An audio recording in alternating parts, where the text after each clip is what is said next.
আমি শুয়ে পড়ি। আরে কাল মহালয়া তো।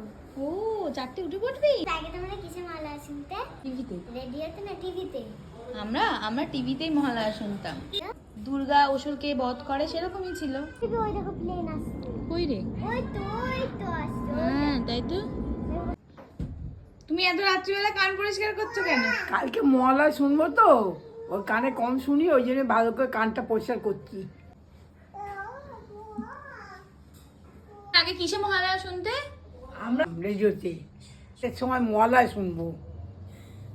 এখন টিভি হয়ে গেছে তো, এখন টিভিতে ভালোভাবে দেখি। 18 বছর বয়স অবধি মহালয়া শোনার পরে কি করতে তোমরা? মহালয়া সব আমার মানে খুব গল্প করতো, আনন্দ হতো। ছুটি করতো, সব বাচ্চারা সব রাস্তায় ছুটি করতো। কান থেকে নামাও ওটা, কানের পর্দাটা তো ফেটে যাবে, কালকে শুনতেই পারবে না। হ্যাঁ ঠিকই বলেছিস, এবার না পেয়েছিস সত্যি। কদিনকে তোমরা নতুন জামা পরতে পুজোর? না মহালয়া দিয়ে পুজোয় পড়তাম না। তোমরা আগে মেকআপ করতে? হ্যাঁ না আমরা মেকআপ করতাম না, আমরা এমনি মুখে পাউডার মাখতাম। তারপরে লিপস্টিক ছিল না, সিঁদুর দিয়ে ঠোঁটে লাগাতাম। আর কি সিঁদুর দিয়ে তো- একটু সিঁদুর দিয়ে, অল্প সিঁদুর দিয়ে ঠোঁটেতে একটু করে লাগিয়ে দিতাম, এরকম করে লাগাতাম। আর গালে সিঁদুর দিয়ে, এরকম করে সিঁদুর দিয়ে গালে লুজ করতাম।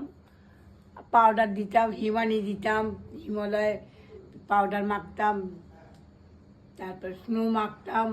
আমাদের তখন ওই অত মেকআপ ফেকআপ ছিল না। তোমাদের ওখানে বিখ্যাত পুজো কি ছিল? আমাদের বিখ্যাত পুজো ছিল আমাদের দুর্গা পুজো। দুর্গা পুজোটাও ভালো হতো, দুর্গা মাঠে পুজো হতো। আমরা ওই সকাল ভোরবেলা যেয়ে আমরা সব ওই ঠাকুর এতে তলায় থাকতাম। এই বাঁশেতে সব করতো, বাঁশ ধরে ধরে আমরা খেলা করতাম। বাঁশ ধরে বাঁশের ওপর শুতাম, শুয়ে উল্টে যেতাম, করতাম। আর ছোটোবেলা অনেক দৌড়দৌড়ি করতাম, ছোটো বন্ধু বান্ধব, বাচ্চা সব বন্ধু বান্ধব নিয়ে দৌড়দৌড়ি সারা রাত ঠাকুর দেখতে? না তখন আমাদের সারা রাত্রি ঠাকুর দেখতাম বলতে, তখন ঠাকুরদাদার গাড়ি ছিল, আমরা যে গাড়ি করে নিয়ে যেত, ঠাকুর দেখে আসতাম, আমাদের ঘরে রেখে যেত। তারপর আমার মাটা সবাই পরে যেত, আমাদের বাচ্চাদের নিয়ে আগে ঠাকুর দেখে নিয়ে আসতো।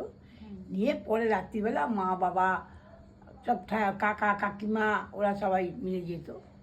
কখন উঠবে তাহলে মহালয়া শুনতে? মহালয়া শুনবো বলে তাড়াতাড়ি করে ঘুম ভেঙে যেত। এই 3টে সাড়ে 3টে সব ঘুম ভেঙে যেত, উঠে তাড়াতাড়ি করে আমরা মহালয়া শুনবো, সবাইকে ঘরে ডাকি, এই 4টে বেজে গেছে গো, এবার মহালয়া শোনো গো সবাইকে ডাকতাম আমরা সব ছুটে। আমাদের বাড়িতে তখন আমাদের রেডিওটা ছিল, আমার ঠাকুরদাদা রেডিও ছিল, সেই রেডিওটা বাইরে বার করে দিত। তখন রেডিও সবার ঘরে তো ছিল না, বাইরে বার করে দিত। তখন ওই বারান্দা থেকে সব শুনতো, নিচেতে কত লোকজন দাঁড়িয়ে থাকতো, শুনতো, মহালয়া শুনতো। কত সালের কথা? এইটা তখন আমার তখন বয়স তখন কত ছিল, 10-12 বছর ছিল। 47 সালে তো আমার তো জন্ম। আর তখন 10 বছর হলে 57-58 সাল তখন হবে, 57-58 সাল তখন হবে আমরা শুনতাম। তখনকার মহালয়া এখনকার মহালয়ার মধ্যে পার্থক্য? না এখন আসছে না, আগেকার বীরেন্দ্র কৃষ্ণ ভদ্রের মহালয়া যেমন হতো, এখন আর সেরকম মহালয়া হয় না। এখন সেরকম হয় না, স্যার ভালো হয় না। বীরেন্দ্র কৃষ্ণ ভদ্রের মহালয়া কত সুন্দর লাগতো, কিন্তু এখন সব কেউ উত্তম কুমারকে যে একবার করলো, ও খুব একটা ভালো হয় না। এখন অন্য সবাই করতে খুব ভালো লাগে না। ওই শুনি, শুয়ে শুনি, এখন বয়স হয়ে যাচ্ছে তো, শুয়ে শুনি। আর এখন দৌড়ঝাঁপ করতে পারি না, কিছু না। এবার শুয়ে পড়ি, কালকে ভোরবেলা উঠতে হবে।